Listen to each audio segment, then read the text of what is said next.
Going on, everybody? I'm here to show you guys how, like, a basic concept of engineering and how to engineer your ships, what kind of engineer you want for what modules and all that. So we're going to break all that down today. I'm going to show you everything. I've compiled a list. Now there's a lot of like beginners guides out there, but none of them show you what engineering you actually want or what the engineering is intended for. They just tell you where to go and how to unlock them. So today we're going to go completely through it, and I'm going to show you guys exactly how to build a ship from scratch, what engineering you want for what you're trying to do. Let's go ahead and let's get into it. All right, you guys, let's get started. I'm on ED Odyssey Material Helper. This is where I like to do a lot of my builds. It's a very good setting. It gives you a full breakdown on your ships and what you're doing, all of your stuff. I know that there are other ship builders. I also use them, but since I'm at my computer, I use this. It helps track my materials and everything else. So we'll go ahead and actually show you how to do that.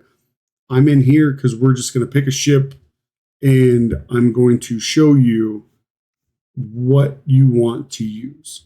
For all extensive purposes, let's go ahead and pick the Corsair. Right? Love the Corsair. It's great. Now it's going to have all of these filters up, right? That's what all of this is. This is your ship, how much it costs, all of that stuff. We don't really care about any of this right now because we're here for engineering parts. So we're going to start with our core internals first. In our core internals, we want to focus on our frameshift drive specifically. Frameshift drive is the first thing you're going to want to engineer. It is the most important thing to engineer first. Farther jump range, all of that. You get there faster. You get where you need to. This is the one, right? So what you're going to want for a ship this size, right? So with a slot 5, you're going to want mass manager and deep charge. Okay, so we'll go ahead and select that now. So we'll do, first we got to A-rate it, 5A. And then what you're looking for is increased FSD range and mass manager. Okay. So we can go ahead and look at our FSD and we can see where we fall in our jump. Now, the reason we use this for a 5A, for a 5 slot, is it actually helps slightly with a little bit more range. Now, if we were going to choose a deep charge, we would actually lose a slight amount, right? So we get a little bit more. It's just ever so slightly, right? It's not the end of the world. If you do a deep charge over a mass manager, you're just going to be missing the slightest amount. But when you're looking at FSD and you're trying to get the most range out of it possible, you're definitely going to want that minuscule amount. Okay, now if it was a 4 slot or lower, that's when you want to use the deep charge because you'll actually get more out of it than a mass manager. So the next thing we're going to look at is thrusters. Now, this isn't in any particular order. I'm just going to kind of go through the list as how I wrote it on the paper. But after you get your frameshift drive, it's kind of up to you what core internals you want to do. Some people are going to say power plant. Some people are going to say armor. Some people are going to say thrusters. It's completely up to you. At this point, it is dealer's choice. We're just going to start with thrusters because that's how I have it written down. So we're going to go into thrusters. Okay, now you have to ask yourself, do I want to go fast or am I making an explorer ship where it doesn't really need to go fast, right? You're more trying to just get as much jump range as possible with minimal amounts of power usage, right? Like, what is it that I'm trying to get out of this?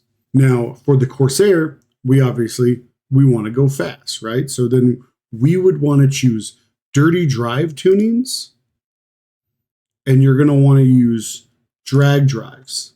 And this is going to get us the most speed we can. Now with this, we get the best speed, We get the best maneuverability that our ship can possibly get, right? We want our ship to be maneuverable. We want it to be fast. This is how you do it for any kind of combat ship, pirate ship, a hauler that wants to go real fast, right? You want to get it from point A to point B, getting to where you need to. This is going to really help your ship a lot, especially with maneuverability with the bigger ships. It's definitely going to help you. If you're trying to do an explorer ship or a cold build, then you're going to want to use clean drives and thermal spread. Now, if you can look right here, we have all of our stuff, our boosts, what we're going to be doing, right? So if we come to our thrusters and we change it to a clean drive, you'll see that we've lost a little bit of speed. And then thermal spread, we've lost even more speed. But we've gained on our thermal and power. And that's what you're going to be trying to do with an exploration ship. You're just trying to get your ship to use less power so you can do the things that you need to do with your power plant. And we'll get to your power plant here in a minute. When looking at an exploration ship, you're not trying to put the biggest power plant in there as possible. You're going to want to squeeze out as much power out of your power plant while still keeping it light. And with a stealth build, the whole point is to try to keep your thermal signature as low as possible. So keeping your engines from running extremely hot is a big help. So running clean drives and tuning and thermal spread is definitely your way to go. So for all argument's sake, we're going to go back to dirty drive tuning and drag drives, right? Because we want to go fast. As Corsair, we want to go fast. Most of the time with your power plant, you're going to be looking at trying to squeeze as much power out of it as possible, but also armoring it just in case you do get attacked or something happens, right? Elite can be a dangerous place to live. So your power plant is a weak point on your ship. So what you're really going to want to do is obviously A-rate it. And if it's combat focused, you're definitely going to want to try to armor it. It gives you a little bit more protection. It's going to add mass. It's going to make you a little slower, but it is armored. So it takes a little bit more to break into it. And then you're going to want to monster it to try to squeeze out as much power as possible. You want to get as much out of it as possible while still having protection. Now for exploration, you would actually want this thermal spread and armored, right? So we can actually thermal spread this and armor it to kind of have a little bit more protection. Most of the time though, you're trying to get your exploration ship to be as light as possible without being like paper. So you could, right, if you're not too worried about your power plant being armored or destroyed while out exploring, you could do strip down and try to get that stripped, and you can just overcharge it. That way you've taken away mass from it and you can actually get a better jump range. If we pull up our FSD stuff here and we get rid of these, we can actually see the difference. So we've got armored and we've got monstered. And this is our range as of right now. With armored and monster, we're sitting at 35.8. Now, if we were to go ahead and do overcharged and stripped down, we've actually gained a whole light year just from doing this.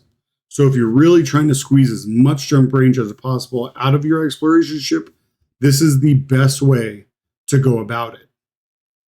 Is trying to overcharge it to get as much power out of it as possible, but also strip it down and get it as light as possible. Now, because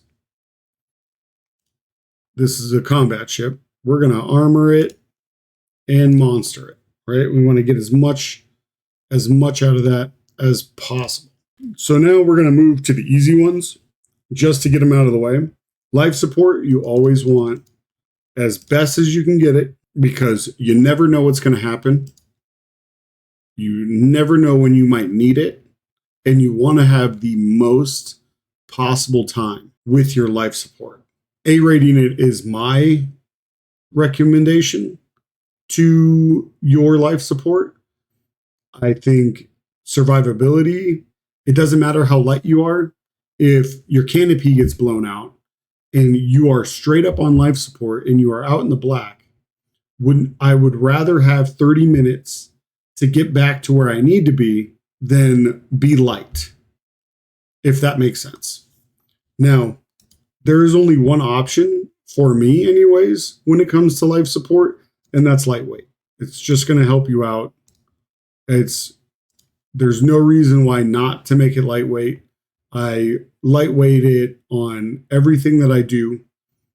There's no reason why you should, at least in my opinion, reinforce or shield it. There is none.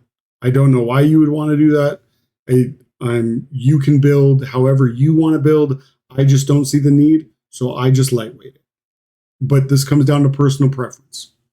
I just don't see a need to shield my life support. Next one we're going to look at is our sensors. Another super easy one. We're going to A-rate it.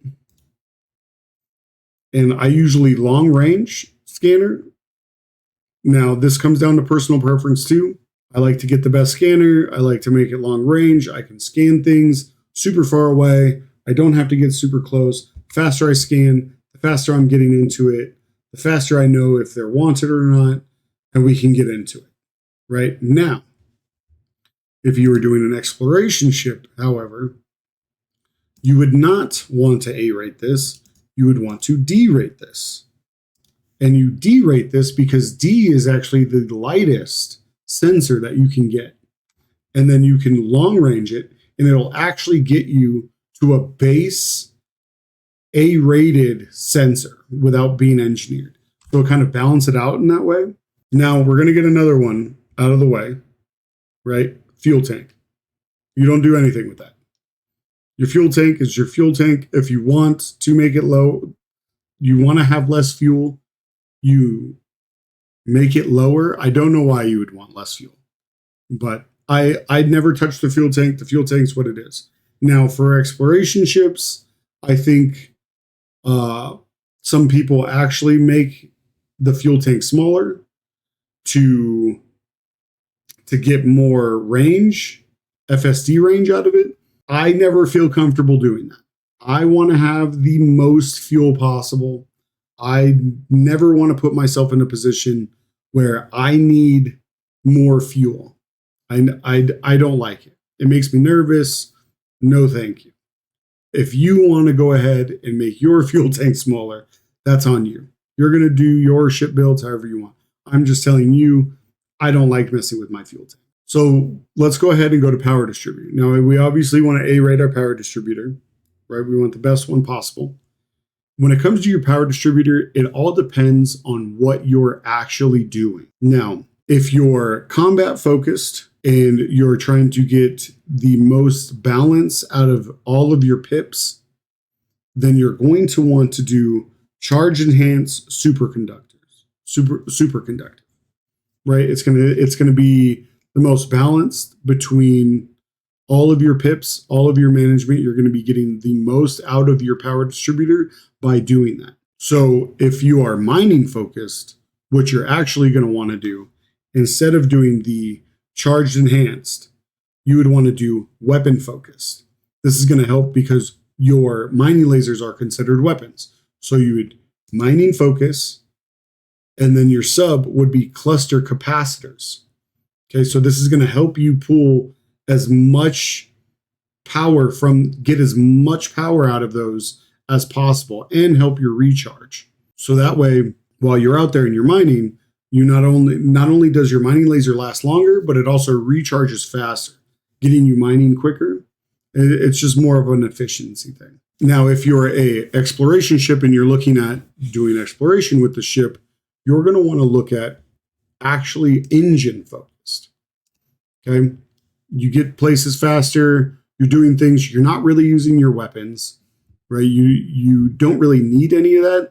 The most that you're doing is boosting or flying in super cruise. So having your engine focus just helps with that power draw and capacity, right? Faster, the faster it recharges, the faster you boost, it's just a better thing. And then you're also going to want superconductive. This is just going to help with your overall power draw. But because this is a combat ship, right, we're going to go charge enhanced and superconductive, which we already have. And this is going to get the best out of everything that we've got. Now we're going to look at armor. Usually I do armor last, after I've done everything else, not just my core internals, but my hard points, my optional internals, and my utility mounts. I'm usually doing my armor dead last because it's going to make you the heaviest, right? It's going to take your ship that you are engineering and make it extremely heavy. So I usually leave this for the very last one because your jump range is going to suffer the most from doing this. That's just my opinion. You can engineer however you want. And we'll actually show a different option using ED Odyssey Material Helper that I feel is really helpful when engineering. But for all argument's sake, we're doing it last on the core internals. Now we're going to go ahead and we're going to look at armor. Now, I normally go with reactive armor. I think reactive armor is the best option for a combat ship. The only weakness that you have is your thermal resistance, but we can actually take care of that with a 1 slot. And I will show you that right after I do this. Okay, now you can also go military grade composite, but you have a lot more weaknesses. You have a -20 to kinetic and a -40 to explosive resistance. And you have no thermal resistance and no caustic resistance. While with the reactive armor, we've got 25% to kinetic, we've got 20% to explosives, but we have a -40 on thermal. Now, I understand that -30 looks bad, but it's actually not as bad as what you think it is. We can actually correct that relatively easy. But I'll show you that here in a second. Now, if we're trying to do a exploration ship, we actually want to keep the armor lightweight. Now, we don't have any mass at all. But what you're wanting to do is heavy duty and deep plating because of the amount of armor you get without mass. We have gained 0 mass, but we've gained armor. So if you do have an exploration ship, you want to use this. You want to engineer your armor heavy duty and deep plating, because all it does is make you less of a piece of paper and actually gives you a little bit of hull protection on top of keeping your jump range. I highly recommend this for any explorer to heavy duty, deep plate their lightweight armor. You have nothing to lose and everything to gain. You do not want to be out there doing exobiology and come in too fast on a very dense planet, on a gravity dense planet, and slam into that ground and lose 4 or 5 bill of exploration data, when all you have to do is give yourself a little bit of cushion. Just give yourself a little bit of cushion. Do yourself a favor, heavy duty, deep plating on your exploration ships. Now, because this is not an exploration ship, we're going to go ahead and do reactive armor. And we're going to do heavy duty and deep plating. Now, if you look, our kinetic resistance goes up a little bit. Our explosive resistance goes up a little bit. Our thermal actually goes up a little bit. And we get almost a 400% boost. Now, all of that's done. All your core internals are done. Now, the big thing when you're looking at a build is, am I going to be a shield tank, or if I'm going to be a hold tank, a hull tank, or am I going straight combat focused and I don't need anything else?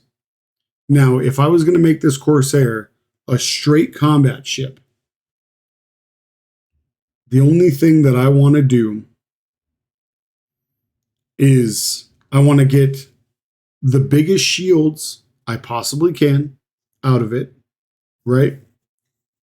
And I want the most hull and module reinforcement that I can squeeze out of it. So what we will do is we're going to start with our shield first. So we'll go in and we'll select our shield that we want, which is now your shield is completely up to you. I personally think you should always go, always go with prismatic shields. I am 100% believer that you should have prismatic shields. I get that if you're first engineering, you might not have prismatic shields, but you should do everything you possibly can to get prismatic shields. Your regular shield generator is going to work just fine. At least hold you over until you can get prismatic shields. But prismatic shields should be your absolute goal. Now, you could, in all intents and purposes, do a bi-weave. I think you should do and make your ship however you want. So when looking at a bi-weave, though, the build changes slightly. So you're not going to want the biggest shield for a bi-weave because it increases your recharge time. So what you would be looking at is more of a hull tank. And we'll discuss that here in a second. But for a shield tank, right? So for a prismatic shield tank, we'd want prismatic shields.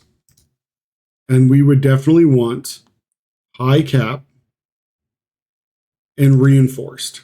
You almost always want to go reinforced high cap. It's going to get you the most shield possible. And that's what we're looking for. We want the most shields we can get. We want as much of it as we possibly can. And this is the best way to do it. Our resistances we'll actually look at here once we get to our utilities. And we can kind of balance out what our resistances is because your resistances are very important. But so is squeezing out the amount of joules you need for your shields. You want your shields to be as strong as possible and balance out your resistances later. So reinforcing and high cap your base prismatic shield generator is honestly your best way to go. Let's say we don't want to do that. Let's say we're not looking, let's just throw that in there for now. We're not looking for a shield tank, right? We're not looking for a shield tank. We want to do something else. Okay? We want to be more of a hull tank with fast charging shields. So we're going to do a little test here. We'll come up here. We're going to pull up our shields. Okay? Let's get rid of this shield generator as well. For whatever reason, we've got a shield generator on it. So right now we have 0 shields. Okay. And we're going to select, let's select the 6. So we're selecting the 6. We're going with a 6C, which is the biggest bi-weave you can get, is a C. Okay. So we're getting bi-weaves at a 6. With bi-weaves, what you're normally looking at is your rebuild rate. Because your bi-weaves aren't going to be as strong as your prismatic shields are, or just your regular shield generators. So you're planning on getting them broken. They will break. So what you're looking at is your rebuild. Your rebuild after you've had your shields broken is really important to your bi-weaves. You want those to come back as fast as possible. Now, that 31 seconds is the base of your bi-weaves. So if you're going to engineer, right, and we were just going to do reinforced and we're going to do fast charge, right, because we want them to come back as fast as possible. Because of what we just did, we actually went up. We went from 31 to 43 seconds. Still not bad, but it has went up. Okay, because our raw went up. Now, if we were going to do a multi-weave, right, instead of our fast charge, it actually goes up a little bit more, but our resistances are a little better. Now, personally, when I do a bi-weave, I try to get my rebuild as fast as possible. And if you noticed, our regen is actually went up as well. And that affects everything. So normally, when I'm doing a bi-weave, I try to get out as much as I possibly can out of it. So you would do reinforced and fast recharge. That way, you're getting a little bit more raw out of it. And you've got your rebuild as best as you possibly can. If you notice, though, you're still at a -1 on your thermal resistance, where these two doing a little bit better. So when it comes to bi-weaves, right, you're going to do it a little differently. You're actually going to want to look at your rebuild and your regeneration rate. So we'll go ahead and we will get our bi-weaves. And you'll see here our base bi-weaves, nothing done on it, just our base bi-weaves. Rebuild time, 37 seconds. Regen rate, 51. Rebuild is for after your shields got broken, how fast they rebuild. Where your regeneration rate is after they take damage, how fast do they regenerate? So this is almost at a minute of regeneration, where you're looking at almost 30 seconds, almost 40 seconds to rebuild. So once we start doing stuff to this, it's actually going to start going up. So let's just reinforce it. We're just going to reinforce. Okay. We see that we got more raw, right? But our regeneration went up to 61 or 71 seconds.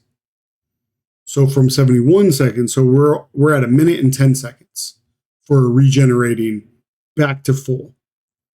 And our rebuild actually shot up quite a bit to 48 seconds. So we're almost at 50 seconds to rebuild after our shields go down, which they're going to go down pretty quick because you only have 454 raw.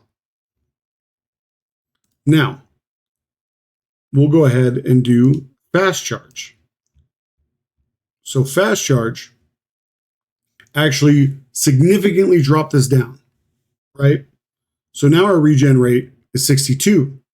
So we're at a minute of regeneration, and rebuild is almost back down to where we started at 43. When doing a bi-weave build like this is what I recommend.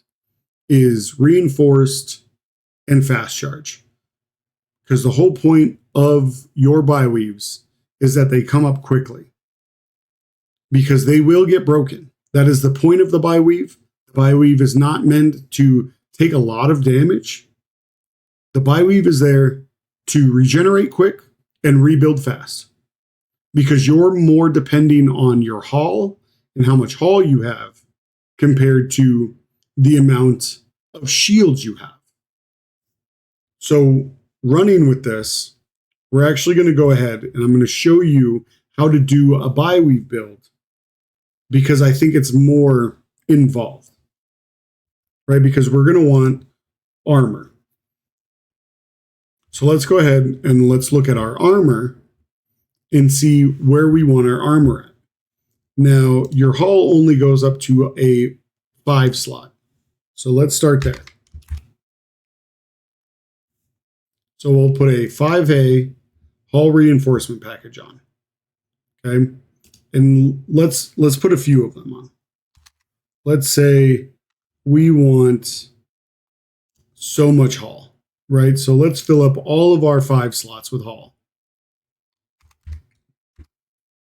Because that's what we want. We want to be as armored as possible. We're looking to build an absolute fucking tank, right? So we're going to put as much hull in this as possible. Let's fill it up. Let's fill it all the way up.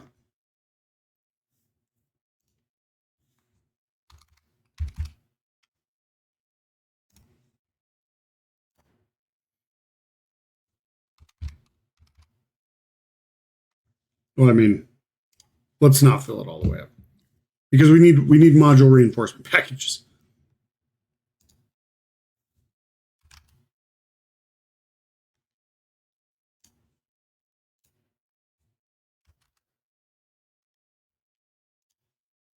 All right.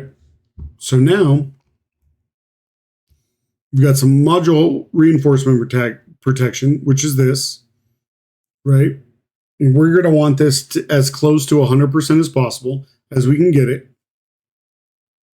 And we want the integrity of our modules to be as high as possible because we're going to be taking direct damage as soon as our shields drop. So we want as much protection to our modules and our hull as possible.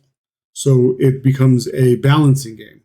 Now, if you look, we have our kinetic and explosives are in the positive, but not where we'd want them. And our thermal is actually negative 26, almost negative 30. That means anyone with a decent amount of thermal damage is going to eat us alive. They're absolutely going to melt our hull, right? So this is where we start balancing things. Okay, so we'll go here and we're going to want to do heavy duty and deep plating. Now, what does that do?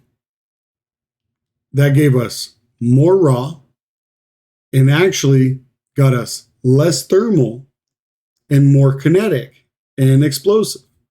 So let's do it again. So now we got heavy duty, deep plating. Did it again, right? What did that do? Now we're actually in thermal is in the positive, and these are creeping closer to 50%. We want to have all of our resistances as close to 50% as possible. That helps negate a lot of damage and makes our armor perform better when our resistances are up. We're getting the most out of our armor as possible when we are at closer to 50% resistances across the board. So now, let's do it again. Heavy duty, deep plating. Got even more. We're even closer now. And our raw is close to 4,000 armor. Okay. Our module reinforcement packages looking pretty good, right? Now this is where a nice little trick comes in. Because we have reactive armor, because we're going Hall, we have that negative hit to thermal, right? So what we're going to do is we're going to choose our one slot. We're going to put a Hall reinforcement package in it. And instead of doing heavy duty deplating, what we want to do is thermal resist and layered plating. And now look at our resistances. Thermal's up to 44. Kinetic is at 40. Explosives at 39. You're using the layered plating and the thermal resist because when you put the thermal resist on, your explosives actually go down. Explosive resistance goes down. So to compensate for that, you're going to put that layered plating to help with the explosives. Now everything's around 40 and we're not even done yet. Okay. We still have a 2 slot and we still have 2 6 slots. Now what I would do in this scenario is put another module reinforcement package, which can't be engineered. These are just, it is what it is. Okay. That's going to get us to integrity of almost 500 and a protection of 94%. Okay. I would kind of leave it at that. I think that's as good as you can get it. Now, you can make your build however you want. Right now, let's say we put in here, instead of we put in a module reinforcement package, right? At our 6 slot, which only goes up to 5. Oh, I accidentally put it in the wrong spot. It doesn't matter. That only gets us to another 97%, but it does increase our integrity to 845. So I don't feel like it's a massive gain for such a slot when you can just put in a Hall reinforcement package in heavy duty deplate, when you can get even more Hall and resistances. When we put the module reinforcement, all we did was go from a 94% to a 97. Now our integrity did jump up a lot, so it could be worth it to go ahead and put in a large module reinforcement package to get more integrity out of it. So now we're looking at 845 integrity, 97%, and almost all of our stuff at 50% resistance. That means we're going to be getting the most out of our armor. On top of that, we've got our shield, which should be a biweave. Let's go ahead and fix that real quick. Reinforce, fast charge. So on top of that, we have our shield as well. That is also negating some of this, right? So we have our shield on. It's building every 43 seconds after it gets broken, on top of all of the armor that we have. And we're as fast as we possibly can to try to do hit and run tactics with this. I've never made a Hall tank before, so I don't really do this. But this is the way that I would do it if I was making a Hall tank. Right? You have shields, a little bit of shields. It's going to keep you protected, and you're going to basically do hit and run tactics. And it's going to be extremely, extremely tough for someone to try to kill you. Now, I personally don't like biweaves. I am a biweave hater. I I think, why would you want to buy weaves? Why would you want to take direct damage to your hull if you have shields? Your shields should be your forerunner, but build your ships the way you want. I'm just a hater of buy weaves.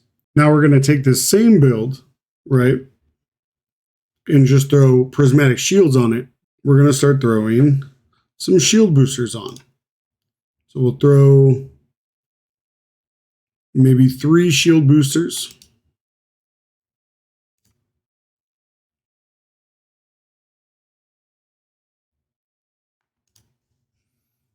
And then we'll take a look, and then we'll go ahead and make one of them heavy duty super capacitor, right? Which is going to get us a lot more shields. But our thermal resist is not doing too well.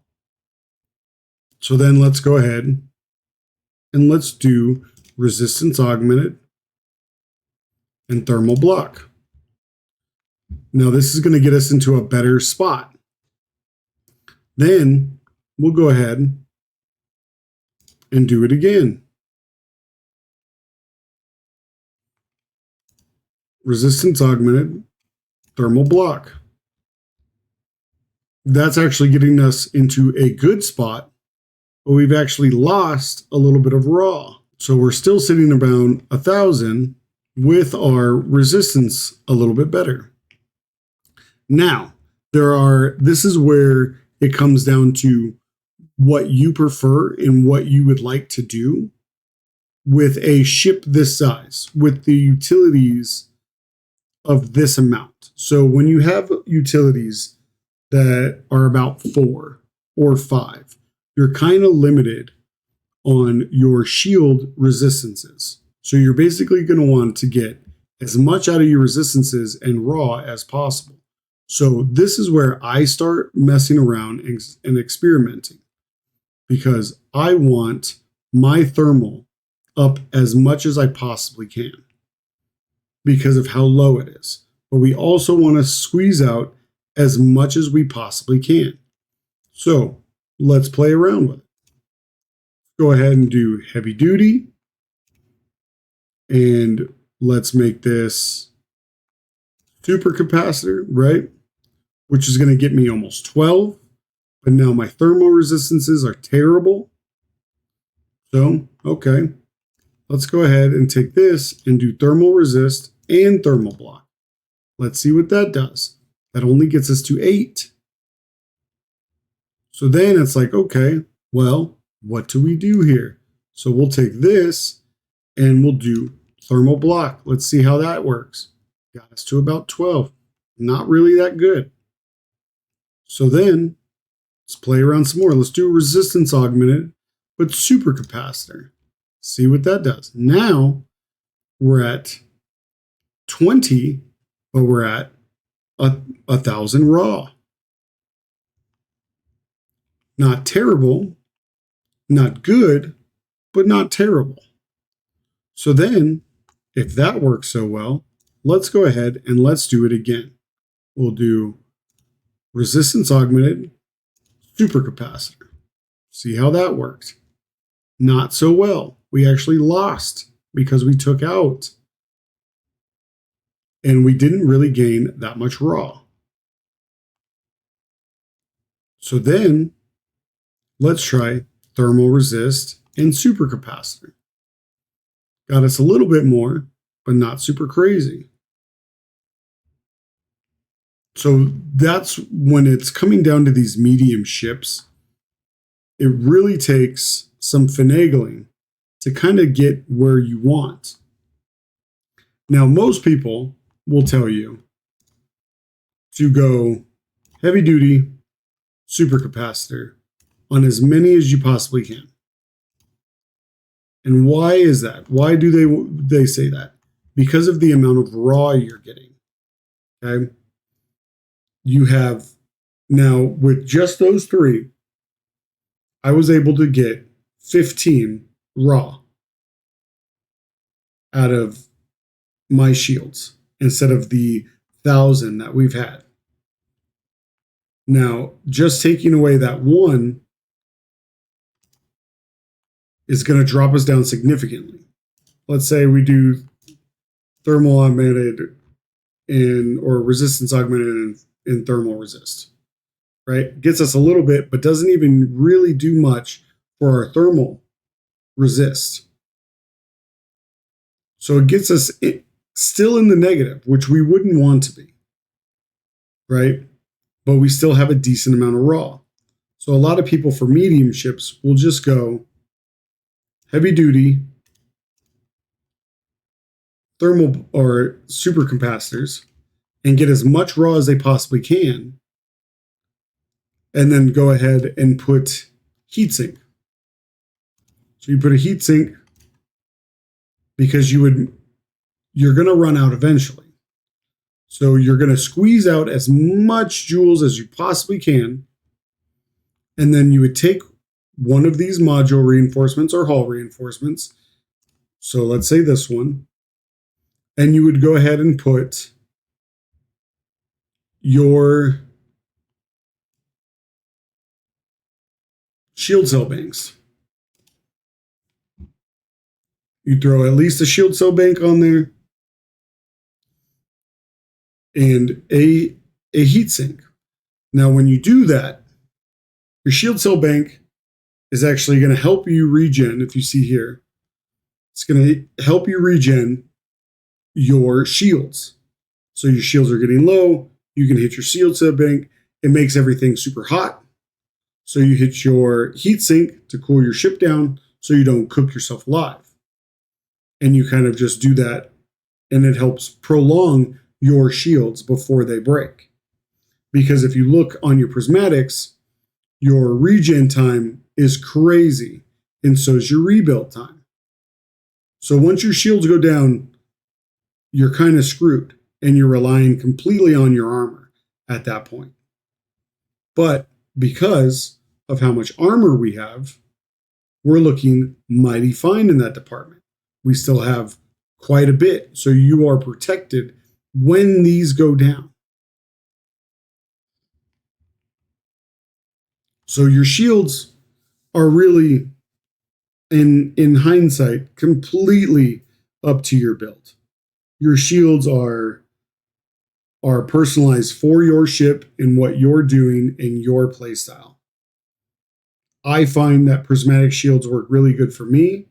I end up playing around with my shields, my shield boosters to get where I need to go, but most of my ships are pirate ships anyways. Combat-wise, I would really focus on my resistances and having shields along with having a decent amount of shield cell banks. So if I was honestly going to build this, like if I wanted to, okay, I would have 2 shield cell banks here.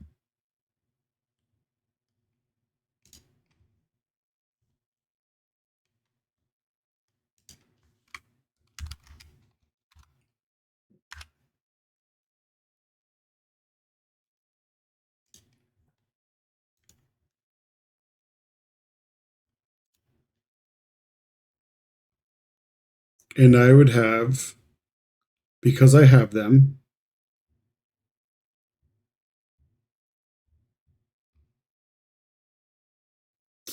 where are they?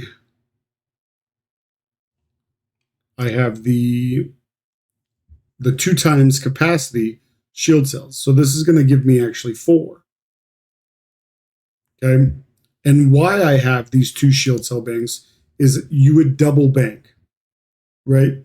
So you would shield cell bank 1, use your heat sink, and then shield cell bank the other one, which is going to rapidly increase your regen. And I would turn around, and I wouldn't be trying to get as much raw as possible.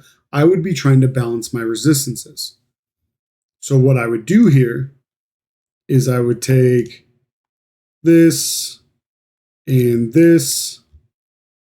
get that there. And then I take heavy duty and thermal block, and we'll get that. Probably not.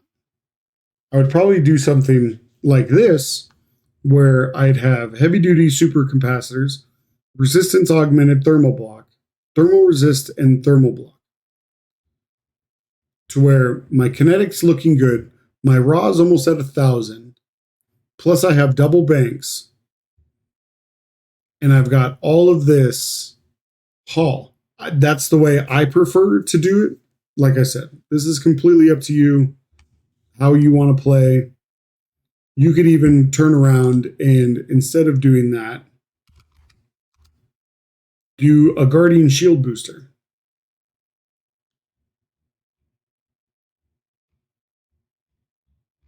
Where is it? Is that it? Yep.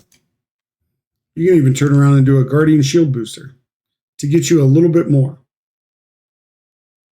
And get rid of one of these shield cell banks. Get a Guardian booster. That way you've got 12. You've got your resistances. You can even turn around and keep the shield cell bank.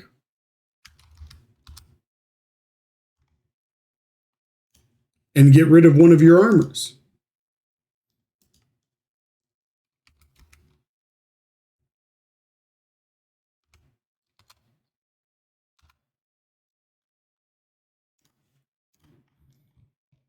Where now you still have your 2 shield cell banks, so you can double bank. You've got your resistances. You lost a little bit of armor, but we're not relying on our armor. We have the module reinforcement packages, so we have our module protection. Our resistances are still good. So there are a lot of ways to play with your shields and your builds when you're combat focused. Now, when you're exploring or you're doing something like that, or you're hauling, your shields, I would say you would probably want to Bi-Weave. Less power draw, protection. I mean, unless you're a massive hauler and you really want to be able to take a couple shots. I would say if you're hauling cargo, you're probably going to want to run either a base shield or prismatic shields because you want to be able to take a lot of shots. If someone sees you out there and they want to gank you, or maybe it's one of my pirate brethrens out there who want to rob you and take your stuff, having your shields is the best thing that you can do. So having strong resistances, strong shields, and focusing completely on this. Now, because this is a combat build, we're kind of limited, right? We're very combat focused. We want our shield boosters. We want our shield cell banks. We want our modules. When it comes to a hauler or an exploration vessel, you're only looking at how to optimize what you're trying to do, right? So as an explorer, you're looking for something that can not draw power too much, but also kind of cushion a blow if you do slam into a planet, right? So I find that Bi-Weaves work really well. I do reinforced and a multi-weave on my exploration ships just to give me that little bit of protection that I need and also not draw too much power. But like I said, it at this point, it kind of comes down to personal preference, right? Once you get into your optional terminals and your utility mounts, that all comes down to what you want to do. Now, since we've covered what I feel like is the most important stuff, everything else is kind of peachy, but we'll go through it anyways. Okay, so your chaff is usually pretty easy. If you do end up putting chaff on, which I feel like chaff is kind of good to have if you're going against NPCs. Chaff works well. If you're going against players, most of the time players have fixed weapons. Chaff isn't going to do anything. But let's say we are going to use these. Normally what I do is I go ammo capacity. just because if we've got them, we want to use them as much as possible. If we're looking at the electronic countermeasures, normally what I do is I lightweight it. They work well for someone shooting pack hounds at you.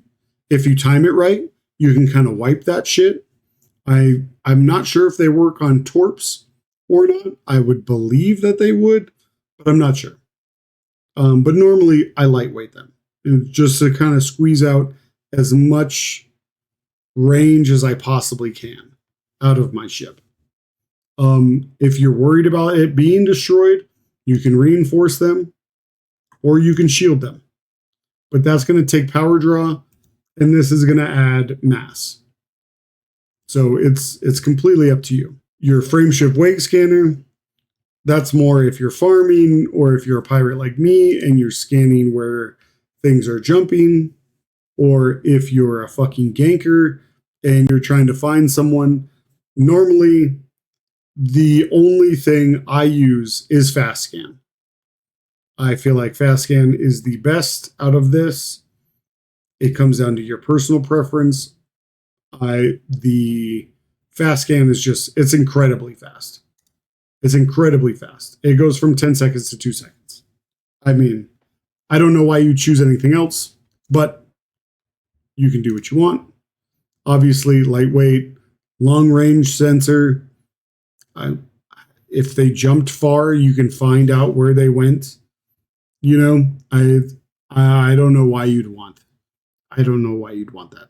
Wide angle scanner, if you don't want to get up close to it, I don't know why you'd want that. I honestly, all of these, I'm like, why would you do this? But you do what you want. Let's go kill warrant scanner.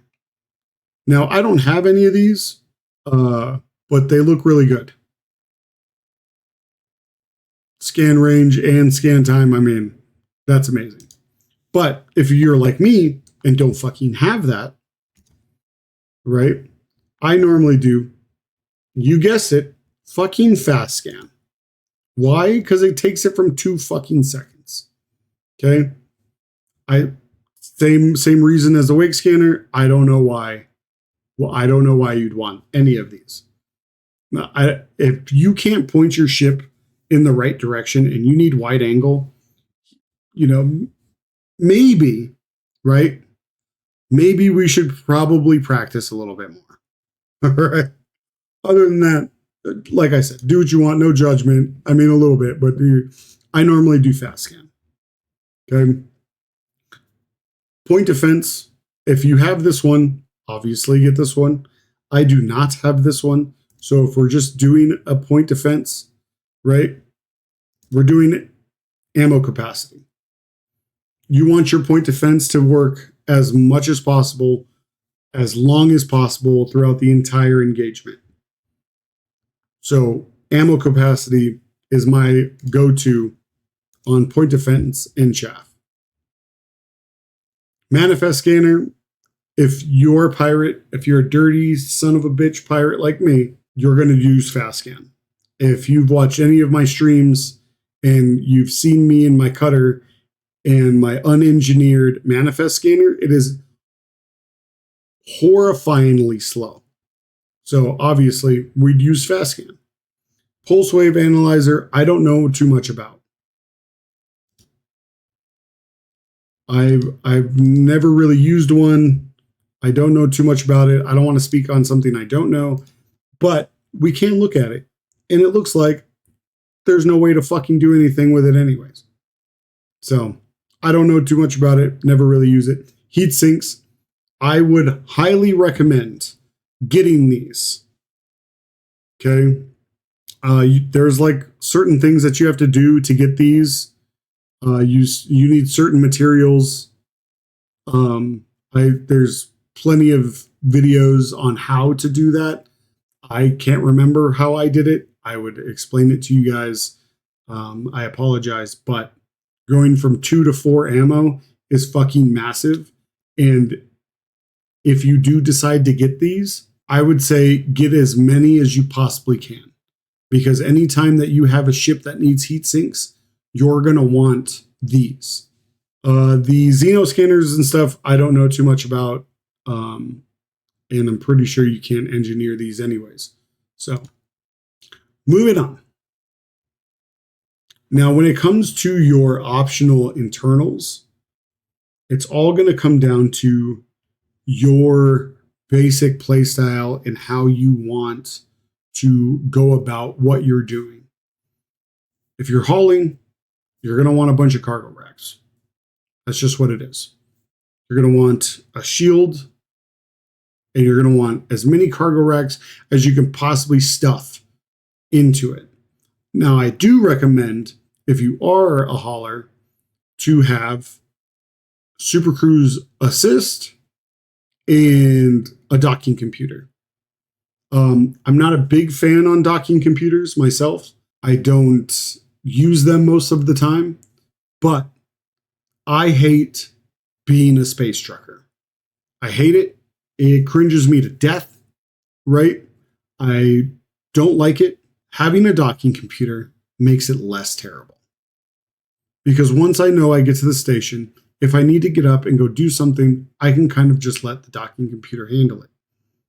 I am trying to make, the docking and undocking process as fast and as smooth as possible.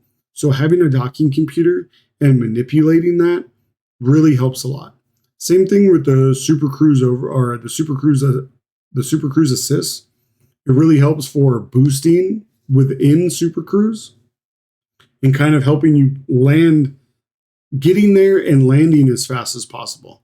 There's a technique that you can use where you boost, you get close to where you need to go, you unboost, you let your Super Cruise Assist take over, and it can kind of just pop you in.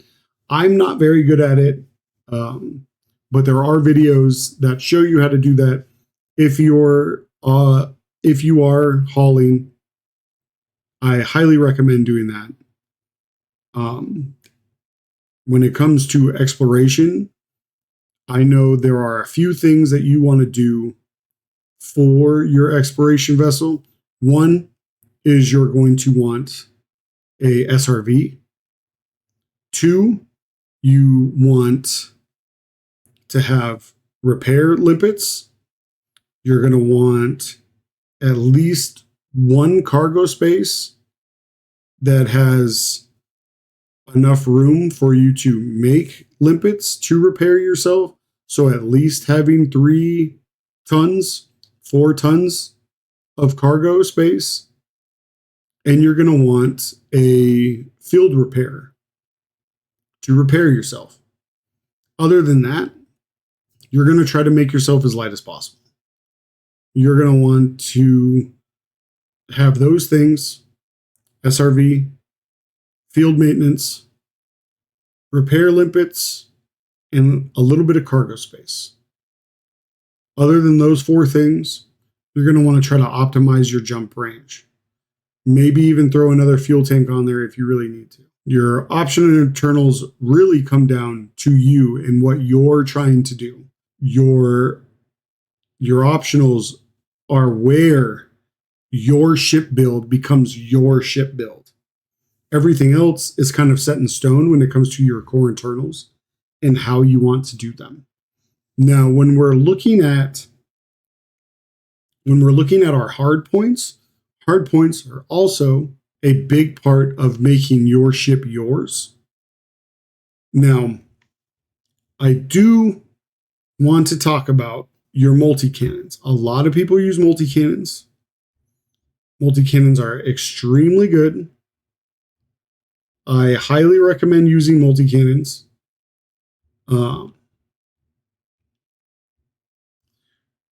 But there is something I do want to talk about when it comes to multi-cannons.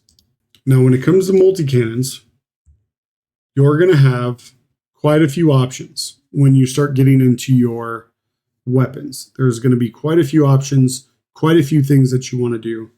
This completely comes down to personal preference. But if you are looking at your multi-cannons and you're looking at all of these things that they can do, you have to look at what you're using. I guess this goes for any weapons or any of your hard points. This is where it separates from PvP to PvE. Now, I can't speak on PvP. I don't do a lot of PvP. Okay. What I can speak on is PvE. Now, from what I know of PvP, you're going to want to get as much damage out of your stuff as possible. And please, in the comments, correct me if I'm wrong, but overcharged is usually the way you want to go, unless you're doing some kind of rapid fire or some kind of other crazy build, right? But for PvE, specifically for multi-cannons, or usually anything, right? I'm usually going high capacity magazines to get as much ammo as I possibly can out of everything that I'm using that uses ammunition, right? Because we do have thermal stuff that does not use ammunition. So anything that has ammunition, I always go high capacity magazines to try to get as much possible out of it. Now, the biggest thing that I want to talk about is your experimental effects on your hard points. So you have corrosive shells, you have incendiary rounds. These two, extremely important. But something that people usually don't tell you is corrosive shell and incendiary rounds do not stack. That is incredibly important. That you cannot, if you have two corrosive shells, the corrosive damage does not stack. So what you're going to look at is trying to put as many negative effects on them as possible. So usually what I do, if I have more than one multi, which usually you would if you're using multis, I would have one with corrosive shell, I would have one with incendiary rounds, and then the other one I have, if I have three, I would use oversized, because that's just going to do just a big damage jump in general, right? So I'm putting negative effects on them with corrosive, putting negative effects on them with incendiary, and my other one's just doing as much damage as possible. Okay? And that's usually what I do with my multis. Now, there are other things that you can do, like thermal shock, which turns some of the kinetic into thermal damage. You have, smart rounds that don't hit people. I don't know why you would use those. Flow control for better power distribution.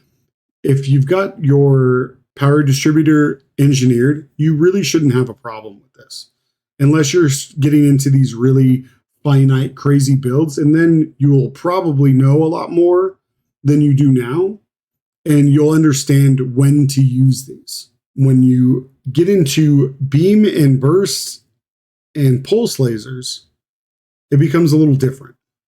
Okay, let's just throw on a pulse. Okay, let's just throw on a pulse.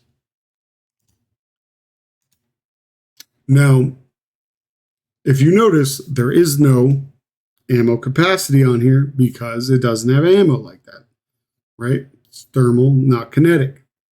So what we would do is we run efficient. Now, the difference between burst and pulse is its draw on your power distributor. Now, burst has a better draw on your power distributor, but pulse is actually going to do more damage, but drain your power distributor a little bit. So that comes down to personal preference.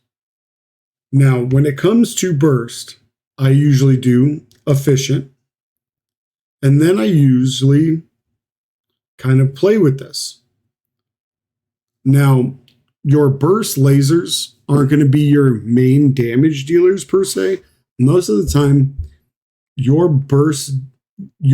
pulses or burst lasers, or lasers in general, are going to be more, the way I look at them is they're more your chaotic effect once you drop their shields.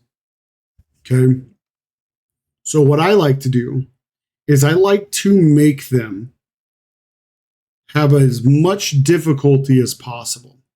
Now, when you're doing PvE stuff, the NPCs act a certain way.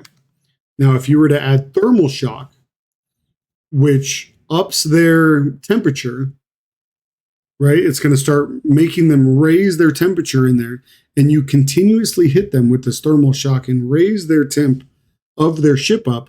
They're not going to use certain weapons because their ship is going to overheat. The NPC doesn't want their ship to overheat. So certain weapons they'll stop using. So I'll definitely throw on thermal shock on at least one, if not two, of my lasers that I'm using. And then I also go to Scrambled Spectrum. Scrambled Spectrum has the chance to make one of their modules stop working. It's really cool. I find it really nice because as you're shooting at them, things on the ship are just kind of malfunctioning, and it's really nice. Phasing sequence is another one that you could use. It's going to start chipping away at there's a bleed through effect that happens that's going to start taking damage away from their hull.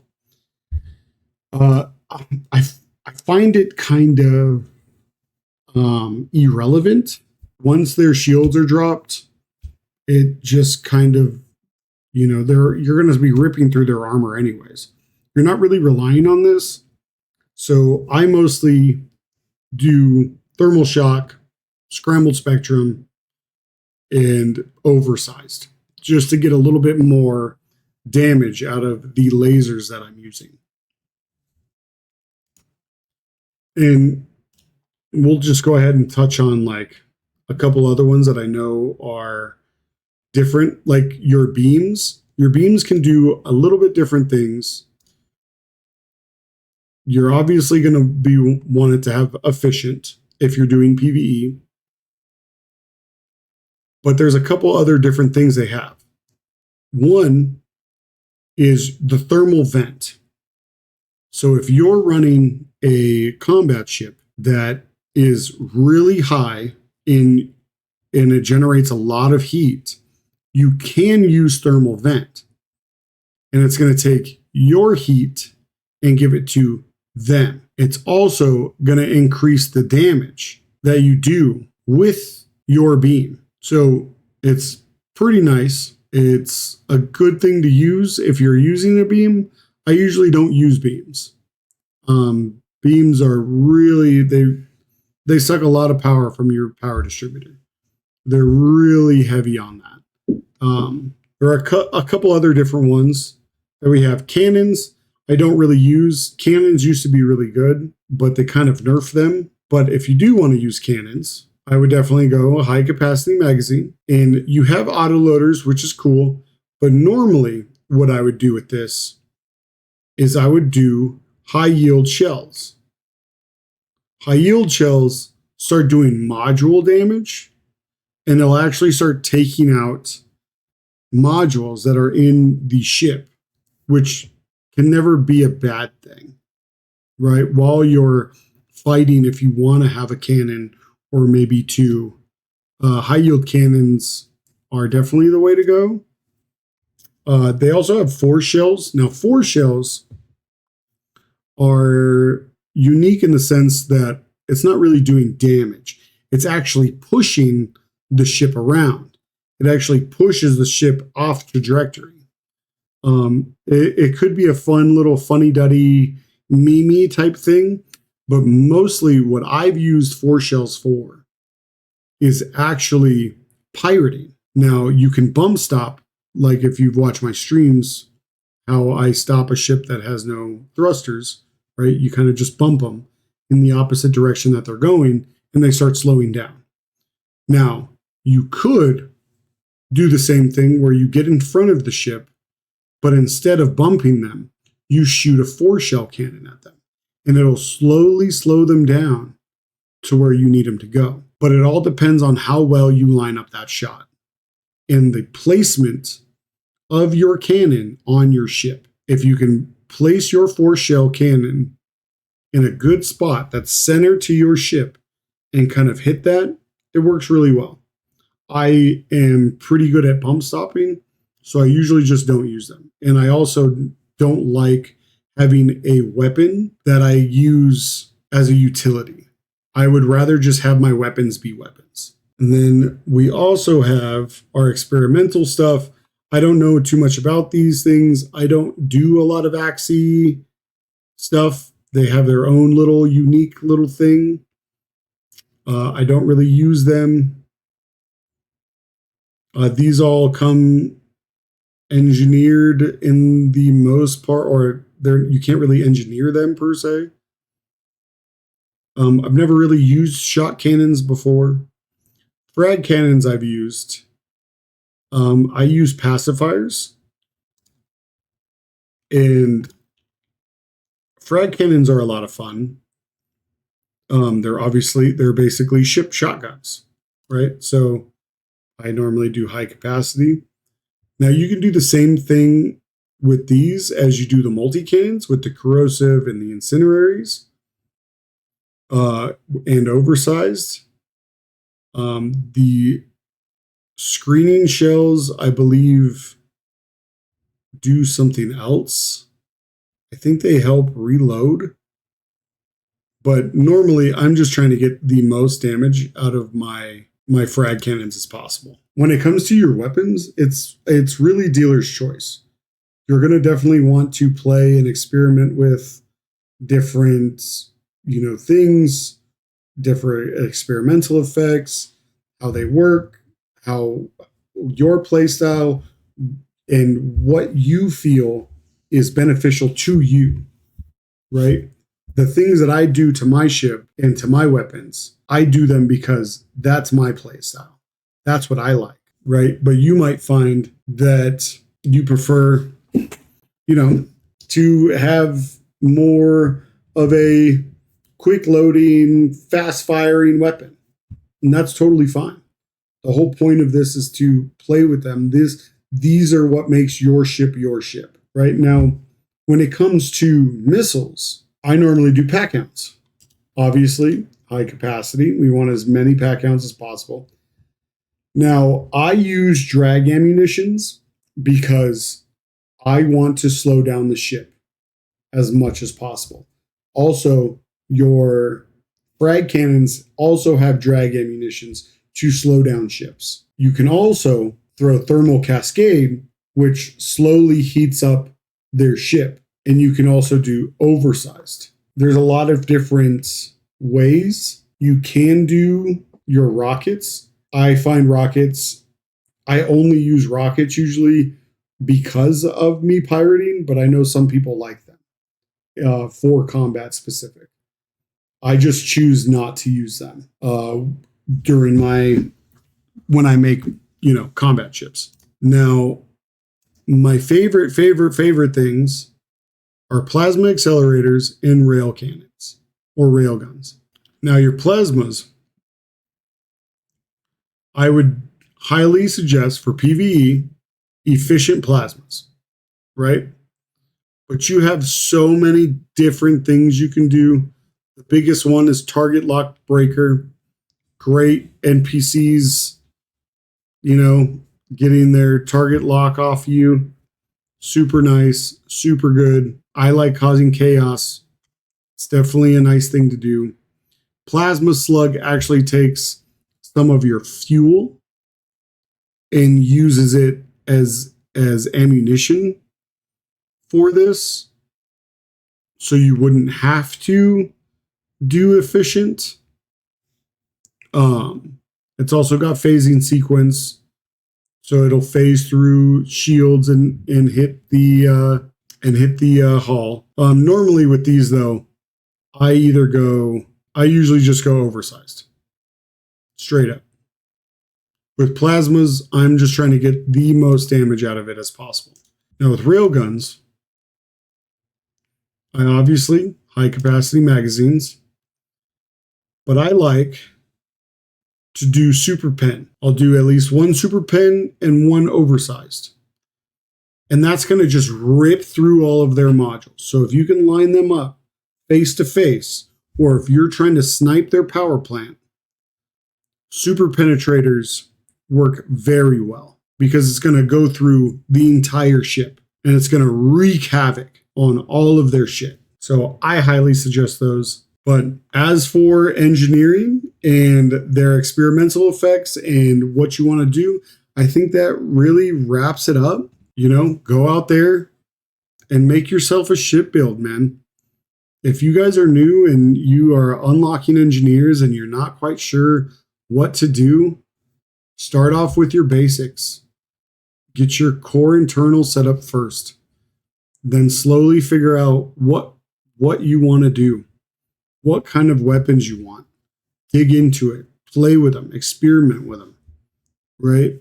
Really get into them. I highly suggest using a shipbuilder, whether it's, Odyssey Material Helper on your PC, or there's a couple other ones that are really popular. I would highly suggest taking it out, building it up, and doing what you need to, and knocking those things out, and messing with all of your stuff. Mess with your experimentals, mess with your shields and your armor and what you want and what feels good for you and your FSD range and thermal and all of that stuff. Mess around with it, play with it.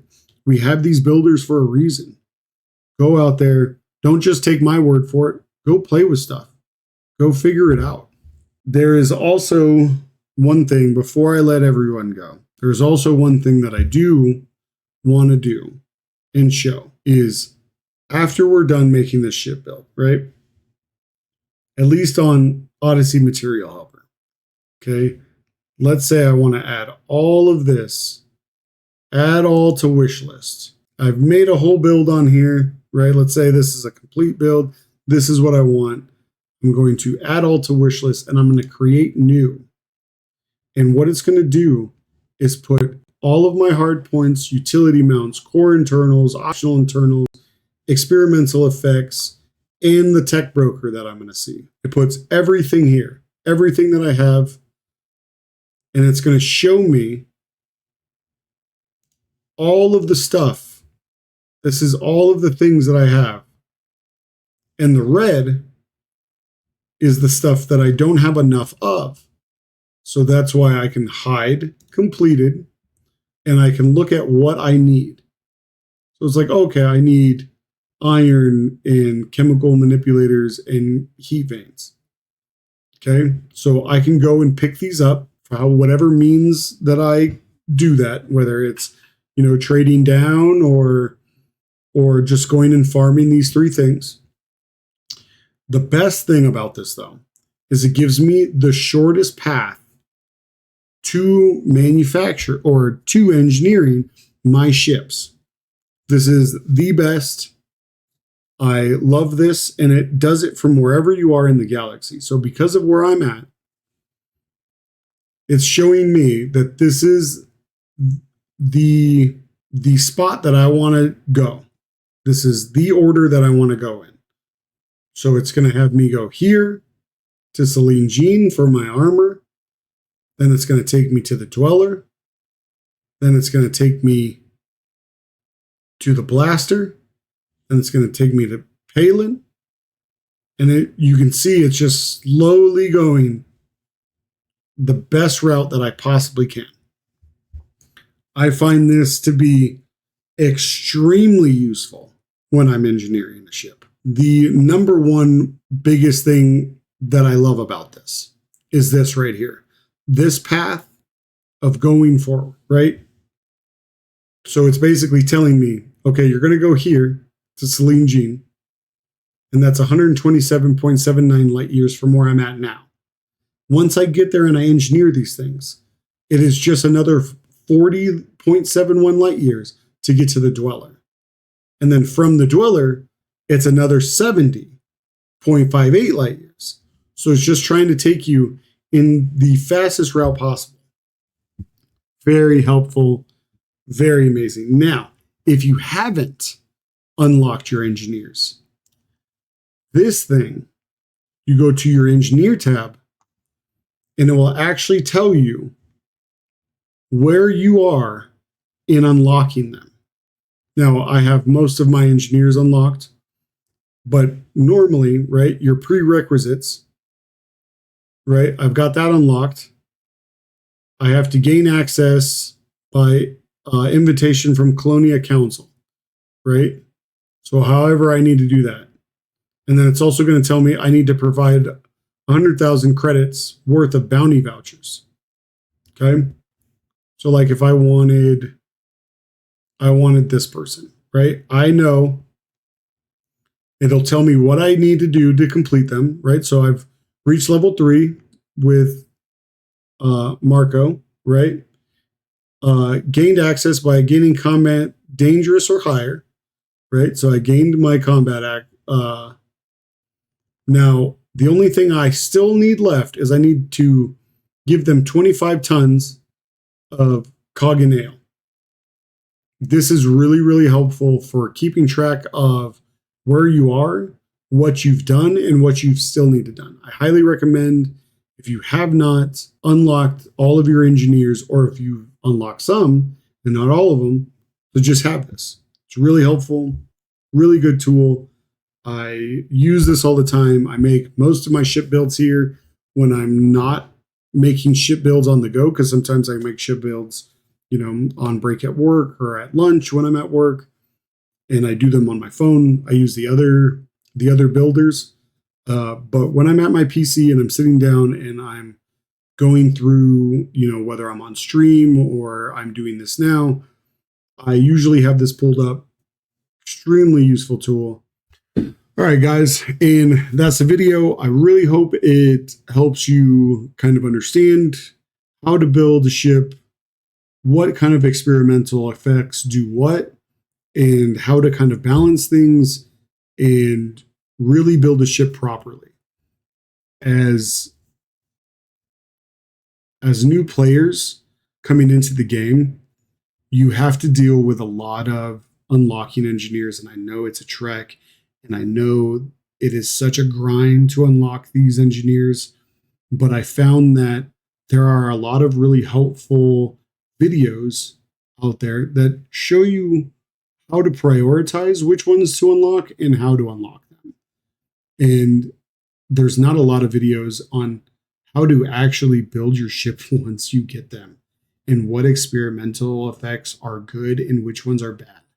And I really hope this helps you guys kind of get a base knowledge on experimental effects and engineering your actual ships and not just unlocking them. So please, if the video helped you out, or if you learned anything, or you're new to the game, or you're a vet and you learned something new, please give it a like, give it a subscribe, man. I'm trying to become affiliated, so anything helps. I really appreciate your guys' time, and I hope you guys have a good day and you learn something. I'll see you next time.